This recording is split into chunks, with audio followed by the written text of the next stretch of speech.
Welcome to First Star Let's Chat, an athletic therapy podcast. I'm your host, James Gardner, certified athletic therapist, certified strength and conditioning specialist, yoga instructor, human being. This platform, for the pros, by the pros, anybody in the performance space, and beyond.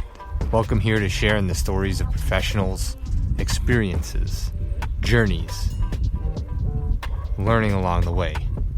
It's a platform to connect, to network, and to be a part of a community that cares, with conversations that matter, experiences that resonate, and generate ideas, thought-provoking, organic dialogue, passionate pros. Brought to you as always by First Star Therapy, Mobility Tape, Epic, and Benchmark Athletics. In association with the Canadian Athletic Therapists Association. It's First Star Let's Chat, an athletic therapy podcast. Thanks for being here. Thank you for being a part of it.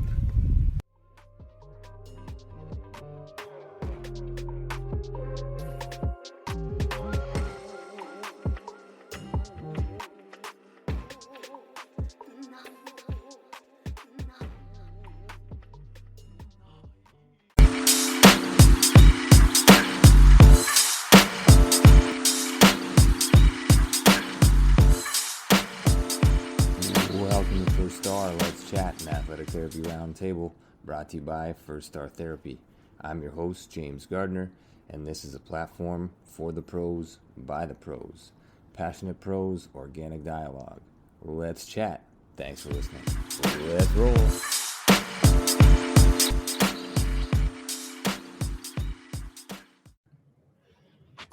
And away we go live. Session 58, First Star Let's Chat, an athletic therapy roundtable brought to you by First Star Therapy and Mobility Tape, the only heat-activated kinesiology tape on the market.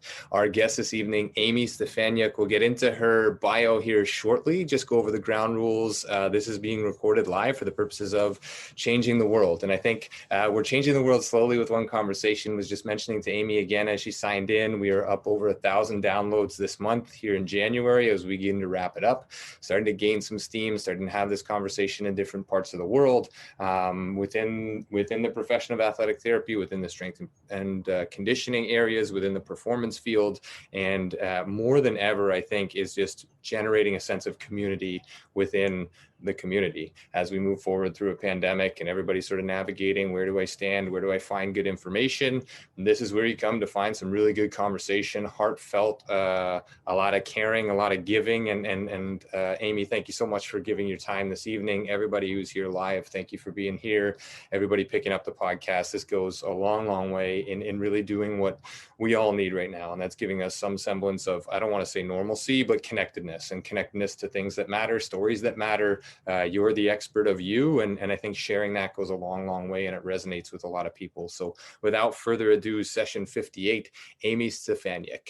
Amy graduated from Sheridan College in 2012. She is currently working at the Canadian Sport Institute of Ontario with Rugby Canada Development Academy. This is her fourth season with the program, and she also works with Rugby Canada U18 women's, 15s, and 7s programs, mainly for selection camps and tours. She has been fortunate enough to attend a few major games with the U18 women's 7s as their lead therapist, the Youth Commonwealth Games in 2017, and the Youth Olympics in 2018. Amy, welcome aboard. Thank you so much for your time and carving this into your schedule. Yeah, thanks for having me. Yeah, this is awesome. We had a brief chat this week, and without spoiling it or trying to ask too much of you, really just want to hear your story. It's an amazing one. You're working with some amazing people. You're doing some amazing things. We had Chris Robertson on back in the past. You have some overlap there. We've had a bunch of students now that we have crossed paths with and sort of share some space with, and a lot of people who are really fond of you and as a person, as a therapist, and again, being so giving of your time to be here this evening. So let's rewind back in time to where athletic therapy was just a seedling for you, and then we'll sort of grow and watch it blossom through your words and your career. Where did it start for you? Awesome. So I find like most people that kind of go into the profession, For me, it started with an injury when I was in high school. So I saw an athletic therapist. I was fortunate enough that my athletic therapist was Paul Brisebois, who was working part-time at Sheridan at the time. So, I mean, a blessing in disguise of having this injury. At the time, obviously not too keen. I had a fracture of my clavicle. And that's kind of where my passion started with athletic therapy. Just going through the rehab myself, and then having Paul fill me in and all of the details of the profession. And he helped me a lot with, he actually invited me to an anatomy lab and this was back when I was in grade 11. So I spent some of my March break going into an anatomy lab for second year. And then just being able to sit in and again, just reassuring that that's how I knew that's what I wanted to do. Yeah, I think there's always like that little inlay, and then having somebody amazing right off the bat. And what's really cool about this platform and this podcast is like everybody who comes on here is super cool in their own way. And like you find it through Paul, and then eventually navigating your own injury, and then finding a profession, a lifestyle, and finding your way into a really cool spot at CSIO and with Rugby Canada. Mentors along the way, obviously, Paul, to kickstart things for you, mentors along the way that have sort of either had one conversation or stuck with you, or now that you're in the same field that you talk to on a regular basis. Is there anybody that jumps out at you from that end?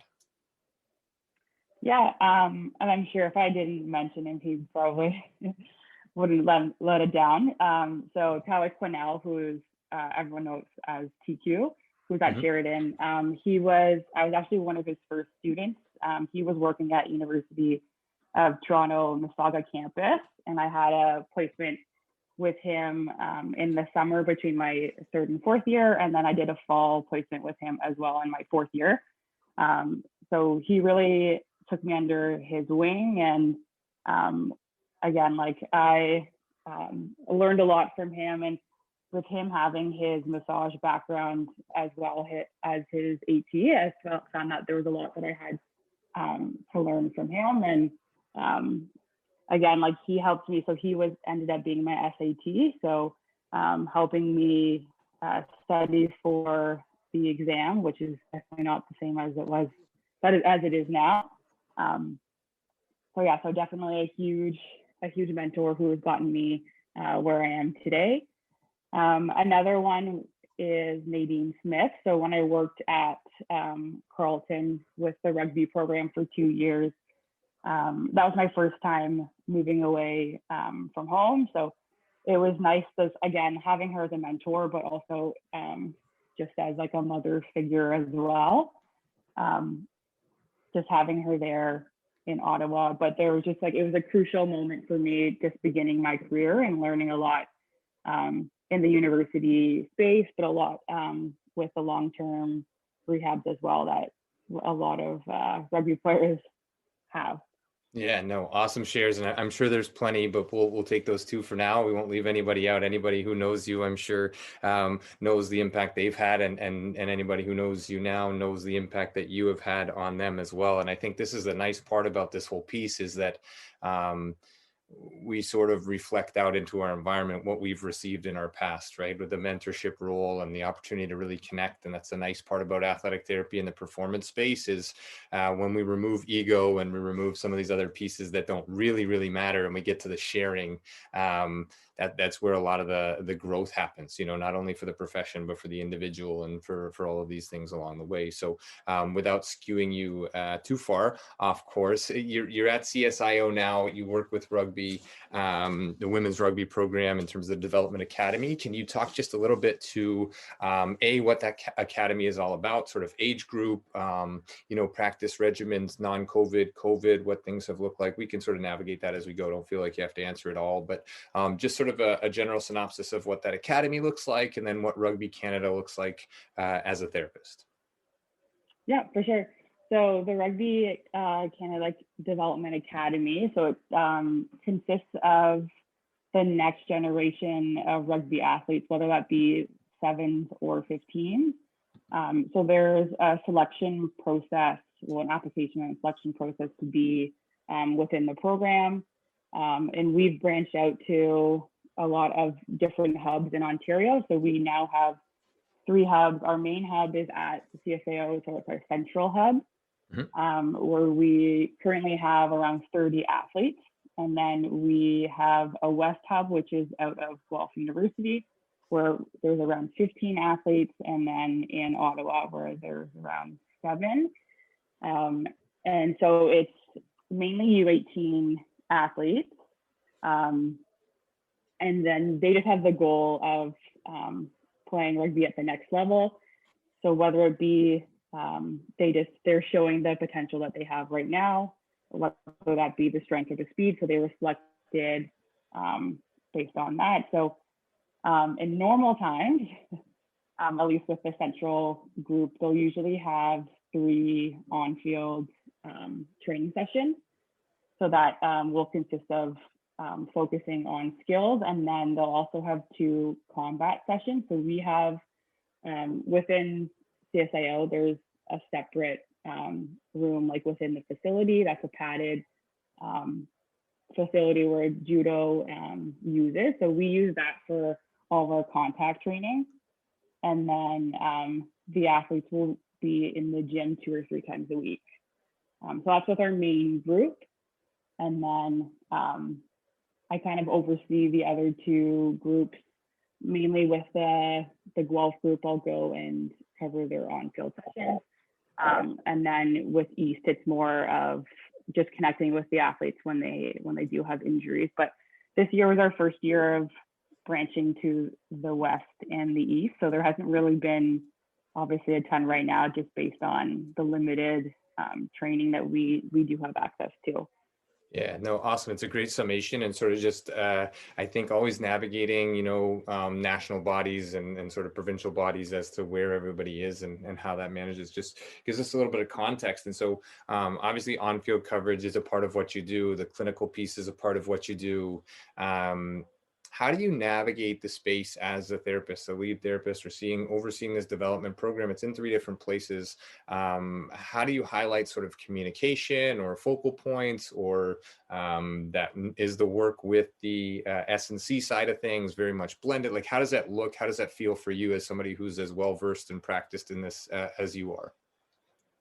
Yeah, so with the East and the West, well, especially with the East, like they know that they can communicate with me via WhatsApp or with email. And then with the West, I'll be there around 2 times a week, so they can check in with me there, or they're aware that they're supposed to report any injuries that do come up. And then even if I can't provide it to them physically, I can refer them to ATs that are around the area, and just making sure that they're receiving that care. And then within CSIO, essentially we're there every day. So usually before the training sessions, myself and Chris and the coaching staff will usually have meetings together, even if it's just, sometimes they're 5 minutes and sometimes they're like half an hour, just kind of going over the plan for today. But also in terms of on my end of things, if there's the restrictions that are needed, certain athletes can only do certain skills, or certain athletes can only do non-contact, or in terms of weights, I can only do lower body. So all that communication is usually face-to-face. I mean, during this time, it's a lot more Zoom meetings, or we do have on our platforms being able to send out reports and just flagging where modifications are needed or restrictions, like the athlete can't do certain movements. Nice. That's great. I think it just provides a little bit more depth in terms of where things are at and how things happen in COVID. And I don't want to get into the COVID thing too much. I'd rather maybe shift gears with you a little bit and go a little bit more experiential in terms of injuries and what you combat on a regular basis, what you do to deter injury and these kinds of things. I think these are important topics. But with COVID, has there been, I mean, it's maybe an obvious answer, maybe not, but has there been massive change with the no in-person stuff, like for your athletes, for yourself, for Chris, like for your team of people? Has it been really tough? I think we're all in this sort of vulnerable state of showing like this isn't easy. So has it been, what has been difficult for you guys in sort of keeping things going? Yeah, so we are just finding, just because a lot of our athletes are doing virtual school right now, that the teachers are piling a lot more assignments on them. So they're kind of feeling overwhelmed. So we don't want to give them too much on top of what they already have. So just one of the things that we're finding is we're trying not to overload the athletes with too many assignments or check-ins or meetings. But also we're just finding that some athletes are just not responding. So we don't want to kind of put like too much of a burden on that, but at the same time, we still want to have them connected and for them to feel like they're still a part of our program. Yeah, no, not an easy thing to do, but obviously the terminology in sport that's become very popular is like load management. Load management at the pro level, where there is multiple practitioners for every athlete, seemingly not the same as load management with U18, going to school, doing things virtually, navigating all of those things. Not quite as much funding as some of these other teams. So just a different way to look at it, and I think that's great insight. Just sort of trying to back off where you need to back off, right? And trying to supplement and ensure that connectedness is still there if and when athletes are ready for it. I think there's a nice piece just this past Friday where we did a little online thing with sort of a COVID survival kit, and had some other amazing speakers on. And one of the things that the themes that just kept coming up was just staying connected and really taking that human first approach to this whole thing, and knowing that everybody's struggling. And so where we can support one another and again, build this community up a little bit in times that it may not be the obvious thing to do, or maybe it is. We all keep plugging away. We all have our ups and our downs. And I'm sure that's no different for you. You touched on referral network because you are sort of overseeing everything, and then, referring to people who are in areas. I think that's amazing. I think it's one area where we stumble as practitioners in terms of taking athletes on as property as opposed to humans, and getting them what they need. How have you found that in terms of finding reliable people and people who are willing to sort of make sure that information comes back to the central piece that is you and CSIO and Rugby Canada? Has that been a tough thing to navigate? Do you navigate it on a regular basis? How does that look for you? Yeah, so again, with the East and the West, that was just implemented this year, but our athletes are all able to continue playing provincially or with their clubs or with their high schools or even just other sports. So I found that there have been some therapists that have been awesome, especially at the provincial level with communicating back and forth. But if there are athletes that I'm currently treating, I will send out usually a weekly email to those therapists that I know that they're working with, like on the weekends or at their clubs, just so that, again, like with the open communication, then that way there aren't any errors along the way, or athletes, because a lot of times athletes may not know the exact restrictions that they're supposed to be doing, or they're just communicating a broken telephone that way. So I find that when I do know who the therapist is, I will contact them beforehand, and then just that way the communication is now then set, so then they know to report injuries to me. Yeah, no, I think that makes sense, and those referral networks are important. And having obviously Nadine in Ottawa is yeah, she's everybody's mama bear. She's an amazing practitioner, Yeah, and an amazing human being in the field. And I think just really helps to sort of situate that you have good people in every area that you need, and that they're willing to refer back to you with that idea of this athlete is at the front and center of what we're doing. It's not about ego. It's not about this is my athlete. It's about this athlete needs what they need, and getting them that in their area. So let's shift gears a little bit and move into some of the common things that you've seen. I mean, a day on a rugby sideline or a day in a clinic of rugby athletes coming in for treatment is enough to sort of give you a lifetime's experience. You've been there for a few years now, and lots of things, right? So what are some of the common things that you see? Is it sort of chronic or acute? Does acute trump chronic in terms of like your overall what you see on a regular basis? And then I know you had sort of talked about injuries kind of happening in waves when you and I chatted. However you want to interpret that conversation or that question, jump in. Yeah, for sure. Again, with it being such a high risk contact sport, most of the injuries that I am seeing are acute injuries. And for the most part, from what I have found for the last 4 years that I've been there, a lot of major injuries requiring surgery. Other than right now, since I've started, I've consistently had a post-op athlete.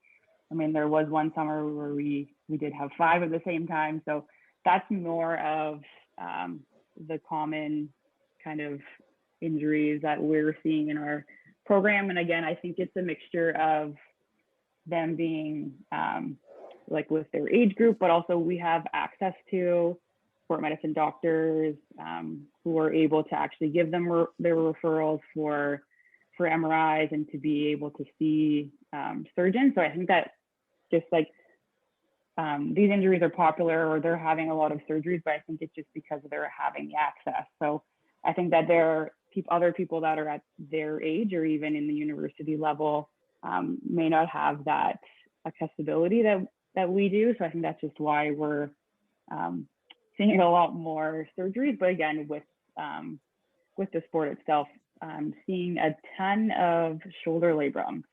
Mm-hmm. So I think for the last 4 years, I've worked on 8. So that's definitely the main injury that we're seeing. Yeah, and when we look at the labrum in the shoulder, I mean, just to give anybody who's unfamiliar, that's sort of the little cartilage piece. It has some muscular attachment, some fascial attachment, some capsular attachment inside the shoulder joint between the upper arm bone and the shoulder blade.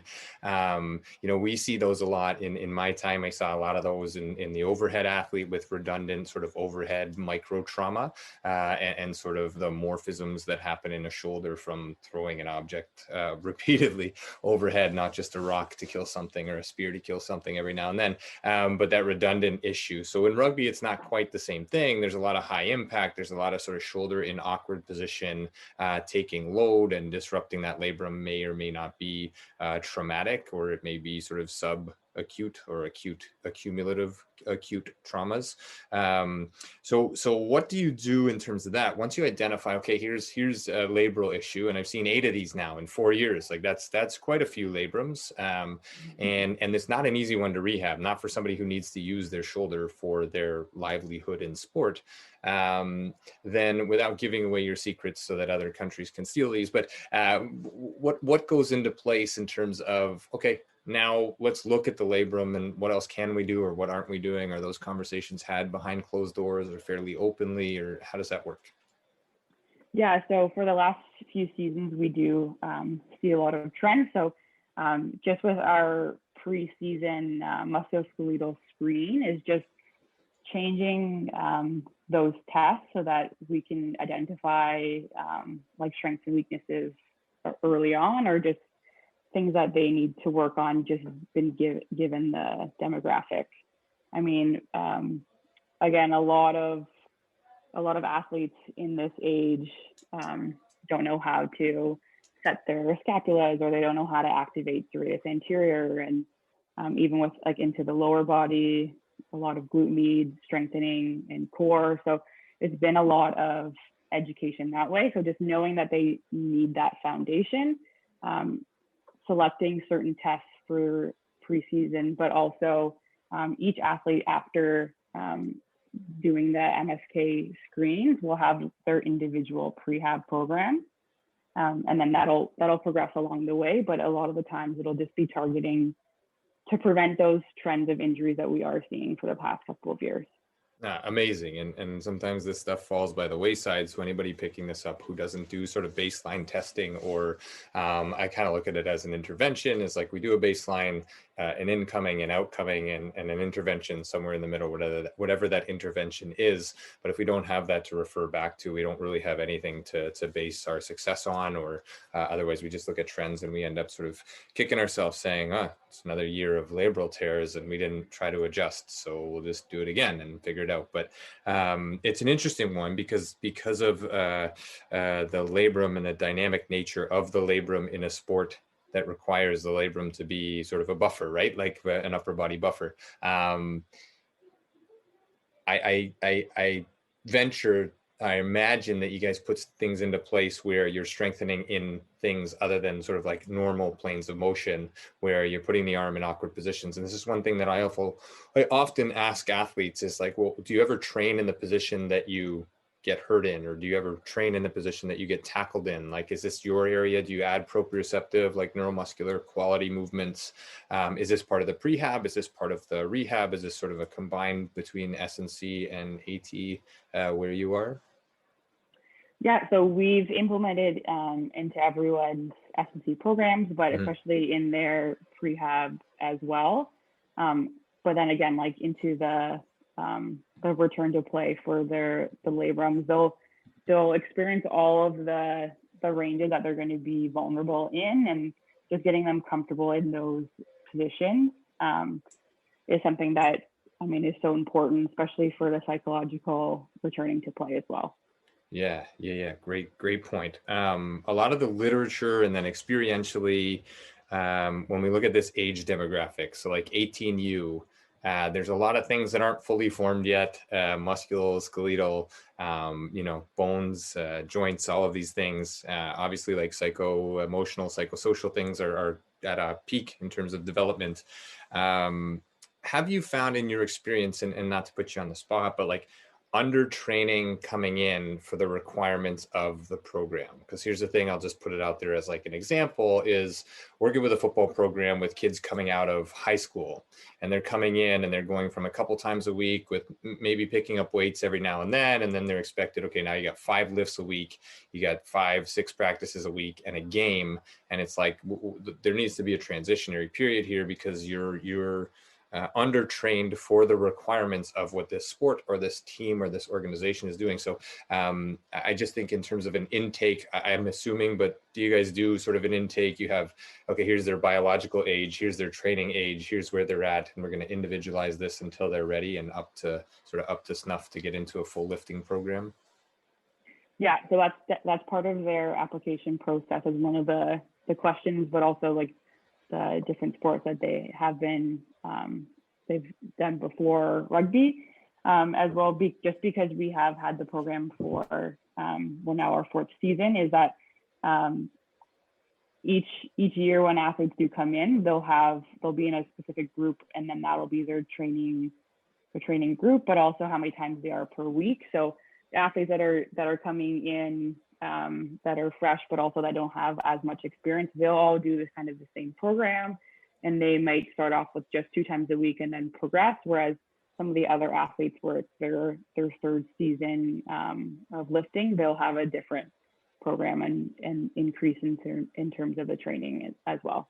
Yeah, awesome. I think it's great to get the insight that things are actually individualized within a team setting, because there are situations out there where it's just a team setting and everybody's doing the same lift, and these intakes are crucial, I think, obviously for the developmental academy to keep athletes active, to build these things in. So surgery, post-surgical, you have had a bunch of athletes coming in with the surgery or having a surgery and then post-operatively. How does that look in terms of laying this out for an athlete who may or may not be on their first surgery? What's the delivery like? What is the expectation for them or for you and them working together post-operatively? Let's say it is a labrum, it's a rugby athlete, so they need their labrum, they need their arm for being a human, definitely for playing rugby. What does that look like? What does that conversation, the dialogue look like, and then the expectations both ways? Yeah, so at the beginning of their rehab process, I'd create a plan for them, for example, it'll be a full 6 months. So they'll have each week outlined of what is expected of them in terms of their therapy goals, in terms of conditioning, weights, and skills, but also any kind of special milestones, attaining a certain range, being able to take your sling off. That way that the athlete is aware of what's happening throughout the entire process, but also all the staff as well are just aware when they, again, look to see, okay, it's week 6, I can expect this from that athlete. And it's really important to keep them engaged in the sport and as well as their rehab program. So even though they have their, say, for example, their right labrum, they can still be doing passing with their left. So just outlining the specific skills that they can do at their certain phases of their rehab, but as well, and even into weights, if they can't be doing some stuff upper body, they'll be focusing more on the lower body. So they're given that plan at the beginning, and also surgeon will approve as well. So it's pretty clear as to what they're doing each week. So that way that there's no questions, because there's always those questions. So when can I run? So when can I do this? When can I return to contact? So yeah. With that being outlined, especially with the eager high school athletes, but especially if it's their first surgery, those questions are going to be limited. I mean, they're still going to ask those questions, but it's easy to, again, just have them refer to the program that we've created.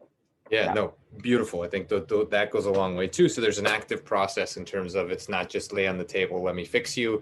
You're going to fix yourself with a lot of other things. You're going to be actively engaged in this. And I think that's also a massive one when you have sort of a long-term injury and these things as you move through. And as you're getting to know somebody, you can really build that trust and rapport sort of right off the hop. If they're coming in post-surgically, there's a lot of trust that needs to be built up to deal post-operatively. Very cool. I'd love to get into sort of like your experiences at the Commonwealth Games and the Youth Olympics in 17 and 18. But before we go there, I circle back to the beginning. You talked about sort of your own injury, you talked about TQ and Nadine, but curious to sort of follow your route. Like, how did you get to where you are? You go through Sheridan's program, and I'm learning more and more about the people that are involved with that program and you know, the student experience with that program. And I think it's amazing, some of the facilities and the connections and things like this that get made through these programs in Canada. So you graduate in 2012 and take it from there. Where does this sort of start, and how does this evolve for you? Yeah, so during my time at Sheridan, I mainly worked with rugby, but also hockey. So after graduating, I still worked with the same women's junior hockey team. So I worked with them for the 2 years after graduating. I just had a really good experience with them while I was a student. And then again, making those connections with athletes and coaching staff, it was easy just to be able to return for the following years. And then after that, I went to Carleton University and was with them for 2 seasons, working at the university level. Summers, I was working Rugby Ontario, but also club rugby as well. So working my way up through the system with rugby. And again, that's what I was able to take each kind of necessary step. I didn't skip any steps. So starting with high school rugby, and then just where I am now, I'm in that kind of next gen area. But I did a lot of field work with Rugby Canada first before actually getting into my role at CSIO. So I was doing, I started out with just selection camps and then tours. And then eventually they decided that they were going to create more opportunities for the athletes here in Ontario. You know, they really found that Ontario is such a huge hub of rugby athletes that are at the national and Olympic level. Mm-hmm. So they figured let's have more and develop them a little bit more in this area. So doing a lot of that field work, that's how I was able to go to the Youth Commonwealth Games with that same group. And then when I got back from the Youth Commonwealth game is when I started at CSIO. Yeah, amazing. And you talk about sort of not missing a step and taking this sort of stepwise approach. And it seems fairly linear, but at the same time, like, you had to jump in, right? Like, you sort of had to go in at each step of the way. You had to sort of say, I'm here, I'm going to commit to this, and then sort of keep going. Has this always been a target for you? Is there a target to sort of stay in rugby and be an influential piece of that puzzle? Or you'll kind of see where it goes? I don't want to throw you under the bus, but I mean, do you understand what I'm saying? Like, some people have, like, I'm going to work there, and then they work their way to it. Some people end up in a place and they just say, I don't really know how that happened. I just sort of, wherever I was, I threw myself in and did a really good job as I went through. So you've obviously learned a little bit more about you, a little bit more about rugby along the way. Was this always sort of in your mind? I'm going to work with rugby for at least the first few years, 10 years, whatever, out of school? Well, I played rugby in Mm-hmm. university, and then, or sorry, not university, in the high school, and then club while I was at Sheridan. So, I mean, as I'm sure as most people, you kind of gravitate towards the sports that you've grown up playing. So for me, it started with hockey, and then the opportunities came up with rugby as well. And I think that just, again, the opportunities were presenting itself more with rugby. So I just decided to kind of keep going with that, but also just being able to, again, climb that ladder was because of myself making those connections, like with coaching staff. And the coaching staff that I worked with at Rugby Ontario was then the coach at Carleton. So it was easier to then take that opportunity, knowing that I had already made that connection at the provincial level, and I was then going to work with the same coach at Carleton. So again, at the beginning, I think I was more geared towards hockey, but once I really got involved in rugby, and just rugby, you're constantly on your toes, and most injuries are different than the next. I mean, it's definitely not predictable. One shoulder is not going to be the same as the other. So I think that's kind of got me sucked into the sport. Yeah, no, it's a beautiful share. And I think it's great because we spend a lot of time sort of looking at, like, the breadth and how far and how different the roles can be. But to have somebody who is embedded in, like, rugby is it, and you gravitate towards it, and then you do a really good job, and you just end up sort of, I don't know, maybe even just like cosmic alignment of just sort of, the next step is easy because you've worked so hard and you've made connections along the way, and you've hit on that word connections multiple times throughout this talk this evening. And I think that is critical for anybody listening who is looking for, how do I get somewhere? It's reach out and talk and talk to somebody like you, Amy, for giving your time here again. Like, thank you so much, because these are the shares, and these are the cares, and these are the things that make a difference in our field. And they really do. They bind the community. They allow people into your world and to see how you've navigated things. And I think, again, it may not resonate with everybody with every word, but somewhere along the way, we change the lives of one person just by hearing your story and how you've navigated the space and done an amazing job at it. Everybody I've talked to, and generally you and I think maybe have walked past each other maybe in the past, but haven't had a lot of long conversations prior to this one. And everybody, to a person who's had an interaction conversation with you, who I know and have crossed paths with, is just like, wow, she's amazing. Like, she's an amazing human being. She cares.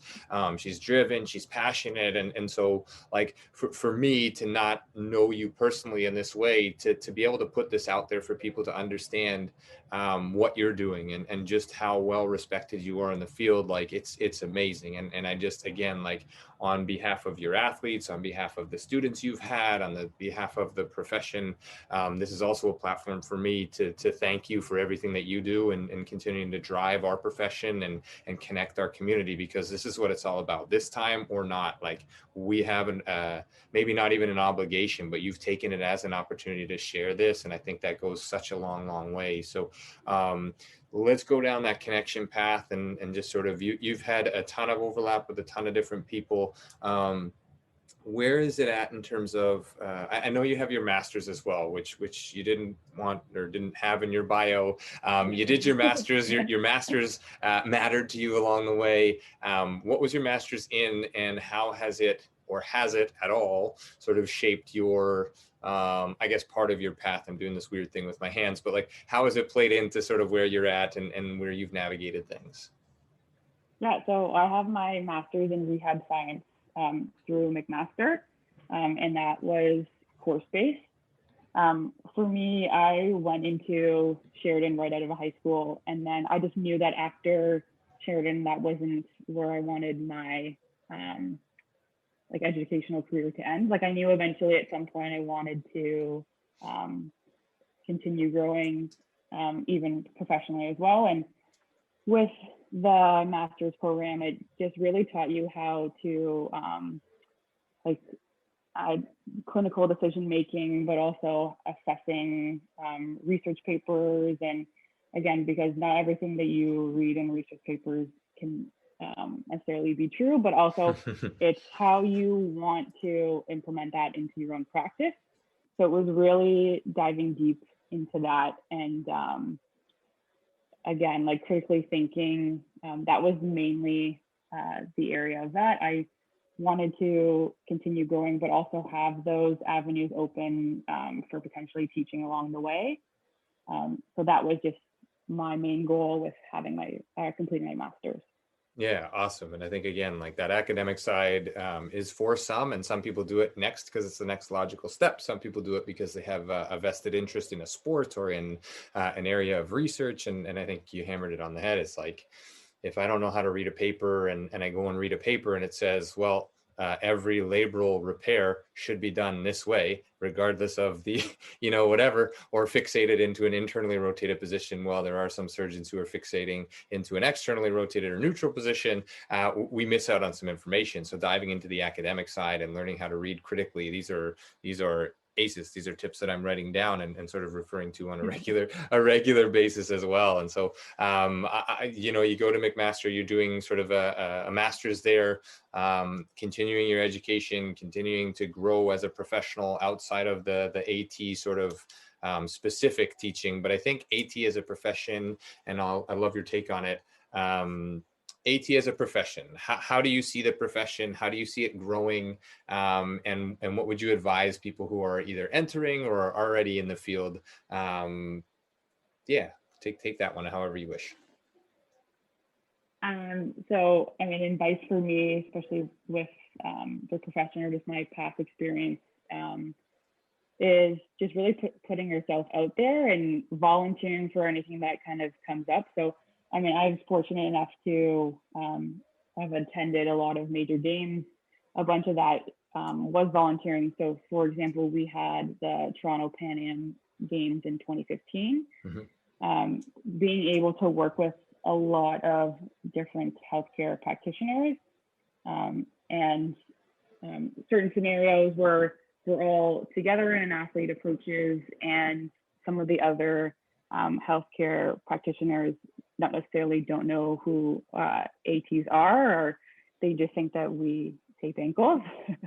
So they refer you to that when an athlete comes. So I think that that's just a huge part, is volunteering and getting our name out there, and just marketing yourself as a professional, but also as the profession, and just showing the skills that we that we have, and we're not just that kind of one-dimensional either.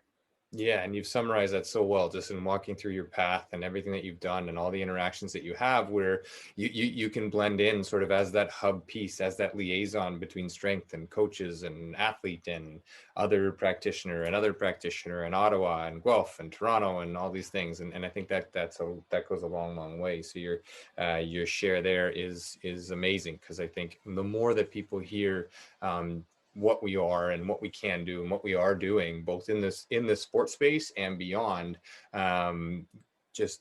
just continues to drive that into the sort of public membrane, into the knowledge of what it is. So let me just pause here for a second. We got February coming up. This is session 58 of First Star Let's Chat with Amy Stefaniuk of CSIO Rugby Canada Development Academy. But we're moving into February, and not to take away from the session, but we have 4 guests in February. Karam Al-Hamdani will be on with Montreal Impact next Sunday, the 7th of February. We'll have part 1 of a 4-part series on the 14th of February, beginning. It's a Tommy John series on UCL reconstruction in the throwing athlete. Mike Frostad, who was our first ever guest on Let's Chat, will be back on. He's the Atlanta Braves assistant athletic trainer, is also a certified athletic therapist. He'll be on to discuss Tommy John diagnosis and rehab.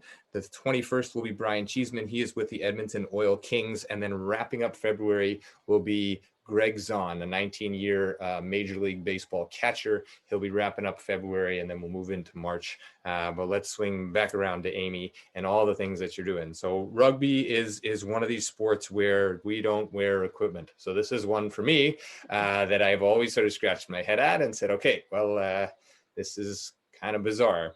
Some people look at it as barbaric, and I think I might have even asked Chris Robertson the same question, and I don't know if I did or not, but your answer. So football, we have helmets and these big cantilevered pads that we could sort of throw our body around and use it like a missile or a weapon and not really feel the effects, right? And maybe not as much. In rugby, do you feel like maybe there's a little bit more respect for an opponent because I feel the impact of what I'm doing every time I make a tackle, every time I land on the ground? Or is that sort of, nope, that's not even close. Rugby players are just built a little bit differently.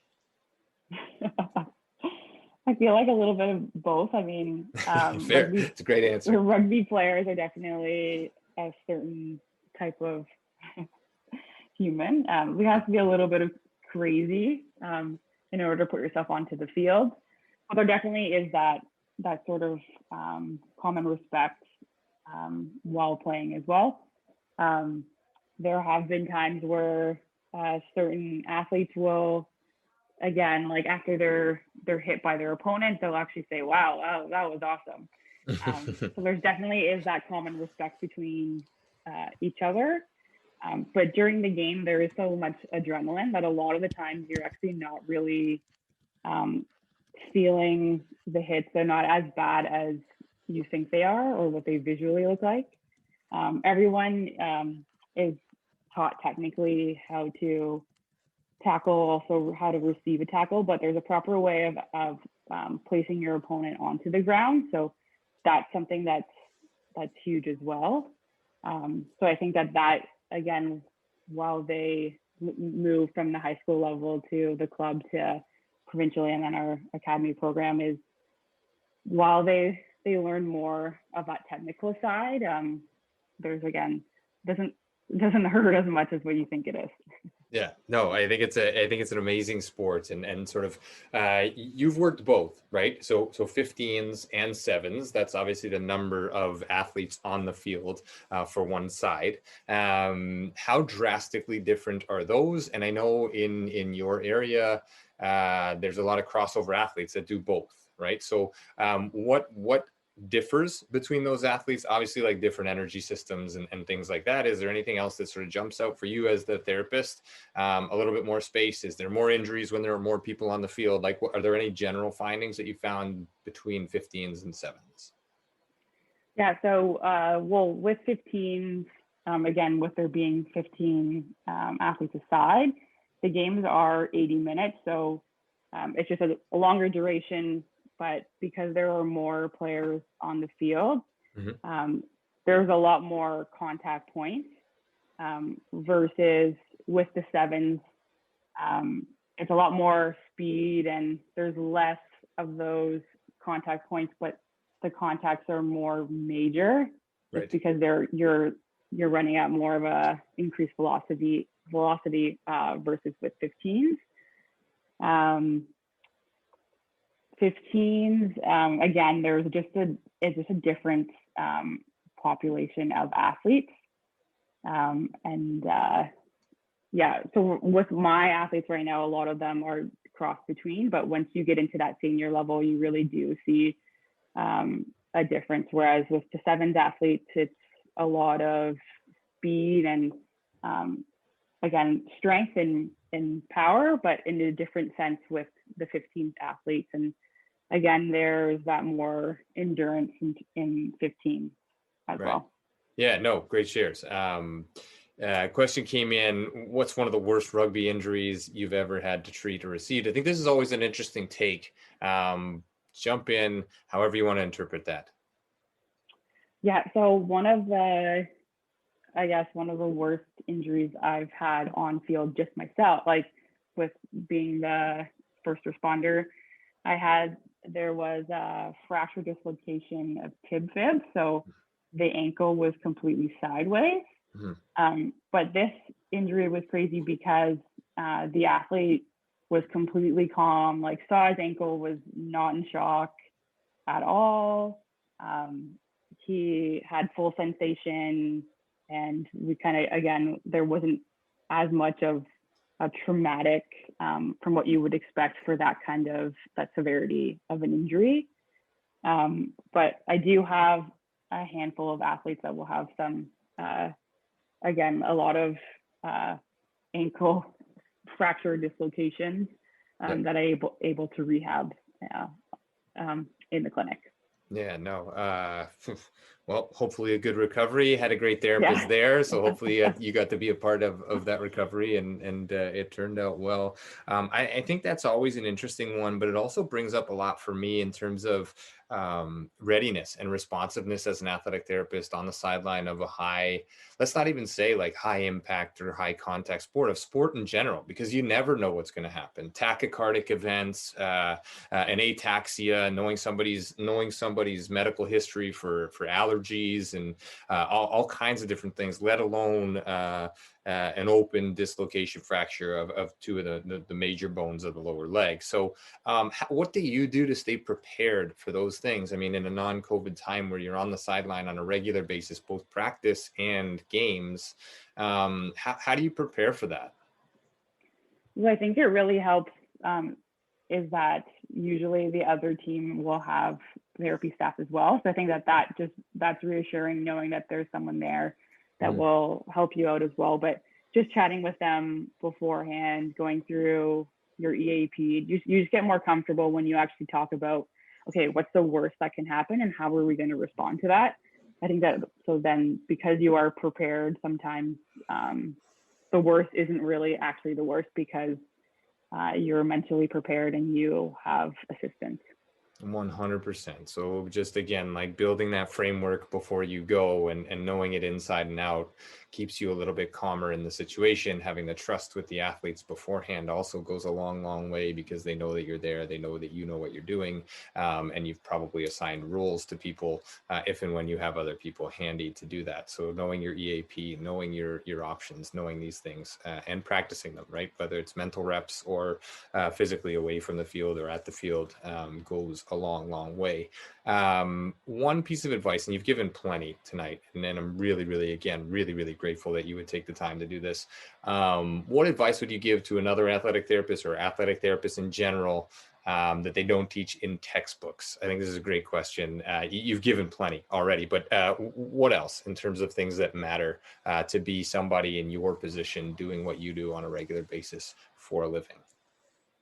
Yeah, so I think that the biggest thing is making that connection with your athlete, and depending on, again, like what kind of client, how often you see them, is just developing that trust, but just treating them, I mean, like your friends, like just asking them questions about themselves, and they'll actually really open up to you, but also they'll just feel more comfortable about the rehab, or they'll give you a lot more information once they feel comfortable with you as well. Just more information about the injury itself. And I think that's the biggest part, is that so that they're feeling comfortable, and you're creating that social environment for them. And beautiful. Just yeah, no, finish, please. yeah. Yeah. No, that's it.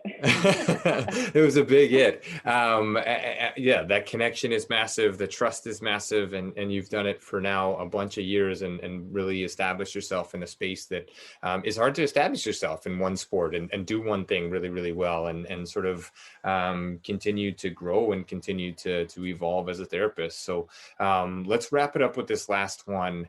Was there, or is there, a moment or a memory that you've had as an athletic therapist to make you realize, yep, this is exactly where I'm supposed to be in life? Oh, okay. That's a tough one. I think that working with, the past 4 years, working with a lot of athletes in their long-term rehabs, is I think that seeing them return from their injury and going and watching them return in their first game, I think that's one of the more special moments, and just how thankful they are for you throughout the entire process, whether that just be specifically for the rehab process, but just being that emotional support, psychological support for them to be prepared to return to play. So I think that moment when there's that recognition where the athletes understand how important of a role that you've played in their them being able to return successfully, and even sometimes return stronger or faster or just a better rugby player from their long-term rehabs. I think that's one of the more special moments of being an AT. Thank you so much. There's been a bunch of special moments and a bunch of great responses tonight in terms of your time and taking and making the effort to be here. This is it. And so I hope in these times where you're taking care of everybody else, you also have a support team that's helping you take care of you, therapists out there, practitioners out there, human beings out there. Please continue to reach out to each other, continue to support one another. These conversations, the community, the networks, the sharing, all of these things matter for humanity, let alone athletes, let alone therapists, let alone practitioners. Amy Stefaniuk, session 58, First Star Let's Chat, brought to you by First Star Therapy and Mobility Tape. Amy, thank you so much. This has been amazing.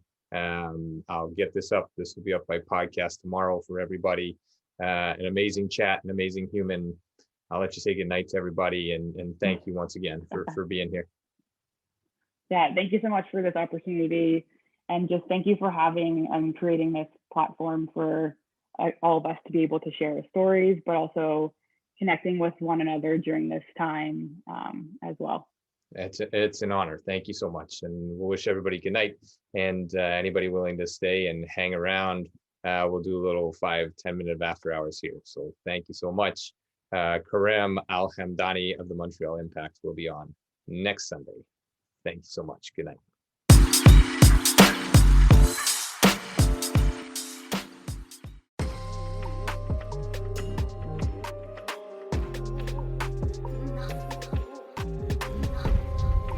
Thanks again for being here. Thanks for listening. Thanks for being a part of this community. Check us out online, firststartherapy.com. That's FIRSTAR therapy.com. Or email us with feedback, consult@firststartherapy.com, CONSULT@firststartherapy.com, on Instagram @firststar.therapy, and our podcast host @letschat.at. This is First Star Let's Chat, an athletic therapy podcast.